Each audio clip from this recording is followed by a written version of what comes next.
Obviously, you call pants trousers, or you call, a car has a bonnet and a boot instead of a hood and a trunk. It's a rubbish bin, not a trash can. Um, you go to a chippy, not a fast food place. Um, there's so many random things I say. Oh yeah, it's a shopping trolley, not a shopping cart. Your umbrella is your brolly. Your boots are your wellies. The back of your eraser is a rubber. Um, and you'll take about a month or so before you'll be speaking like the rest of them without even meaning to. Probably the most common one is pants are not pants. Pants are trousers. If you say pants, that means underwear. So if you say pants, people will mock you. One day I was hiking from one town to the other, and it was pouring rain so hard that it soaked through all my waterproof clothing and my waterproof backpack and my leather scripture case, and got everything wet. Just hard rain sometimes. Most of the time, weather is kind of just soft rain. Occasionally, hard rain. There's urban foxes throughout London. So that's probably my closest thing to a wildlife encounter is you'll see foxes just kind of roaming the streets around London. The greatest life lesson I learned on my mission, and the thing that has had the most impact on me, is something that I feel every missionary will learn as long as they're serving. And that's simply that the atonement is a reality.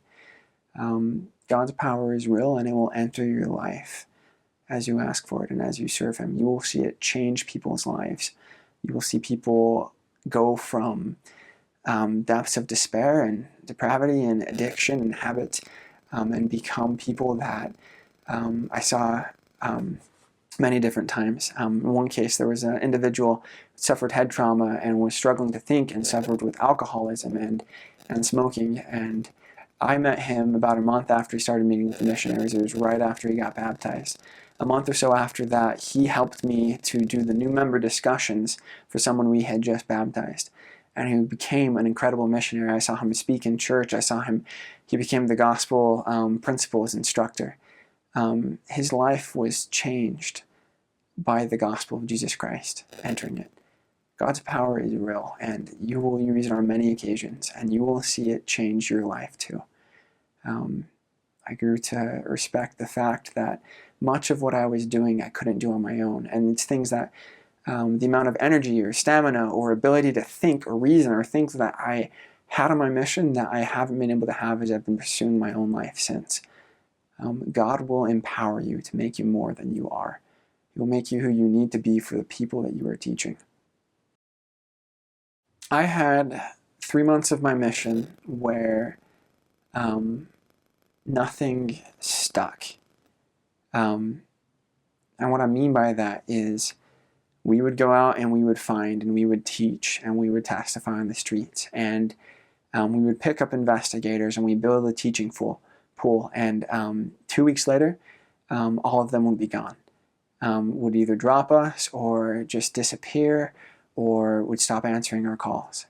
And this continued for 3 months, where every time we built the teaching pool, it would disappear almost immediately afterwards. And this became very, very difficult.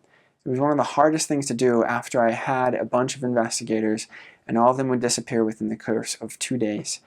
And I would look at my planner for the next day, and there would be nothing. No one that we were going to see, no one that we were going to teach. And I would know that the only thing we could do was to go out scratch and try and find something new, build up from nothing. And after about the fourth or fifth time this happened over the course of these 3 months, I remember realizing that this is, it was a lesson that God was teaching. And that's simply that you don't have a choice of how things are going to turn your way or not your way while you're on your mission. You don't have a choice of whether or not people are going to listen to you, whether God's going to bless you with incredible investigators or whether he's going to require you to walk through rainy streets trying to find someone to listen. You can only control one thing, and that's whether or not you will continue to be obedient, whether you will get up each day at 6:30, exercise, eat a good meal, and prepare yourself by studying for that day. One of my favorite scriptures became in the Book of Mormon, like the Book of Mormon in the Book of Mormon, where Mormon's talking to his son Moroni, where he talks about how he had become so discouraged that he realized that all of his preaching and everything that he was doing was going to be of none effect, that no one was going to listen to him, that the Nephites would be lost. But he said, nevertheless, we must continue to labor. We must continue to preach, lest we fall under condemnation. You are called to serve and to do that as ever God wants you to. And you should know that at the end of my 3 months there was a 16-year-old girl that got baptized. I remember at the end of my time in that area, I looked through and there was this gigantic stack of former investigators of people we had started teaching and lost. And there was one sheet that we had moved over and into the baptized and confirmed. And I realized that all of that work was worth it, even if we didn't find that girl, because of the lessons I learned and the fact that I can say that I continued to try to do what God wanted me to do, even though it wasn't easy, and even though for a lot of the time it didn't appear as if it was yielding any fruit. There was a family that I began teaching. It was right when I got into my last area in Welling. And about 2 or 3 days after I got there, the father called me and said that he had been meeting with missionaries earlier, but had to stop because of personal circumstances. But then had just barely had things clear up enough so that he could begin meeting with us again. We were obviously very excited, so we went and met with him. And him and his family lived in a teeny house. It was built into the side of an existing house and consisted of 3 rooms. One was a kitchen, one was a living room, and then one was a bedroom.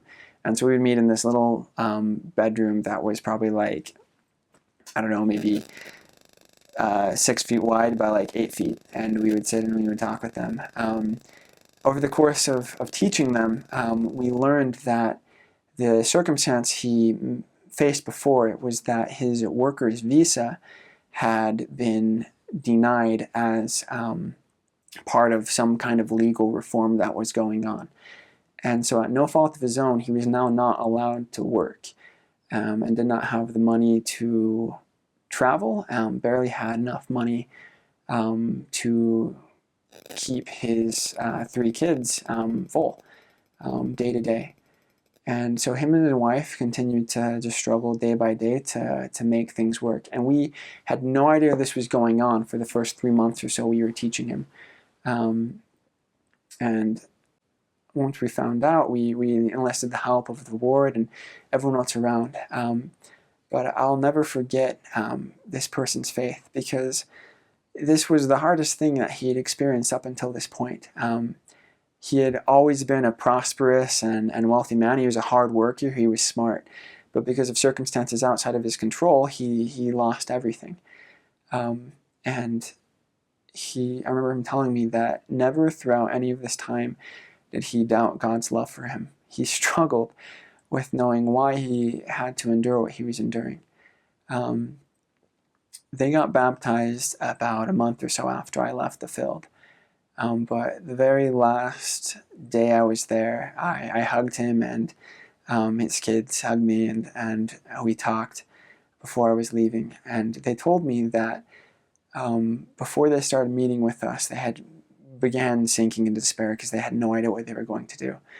But that our meeting them was a catalyst that changed the way that they treated each other, the way that him and his wife loved each other and was able to support and care for their children, the hope that they felt for a brighter future.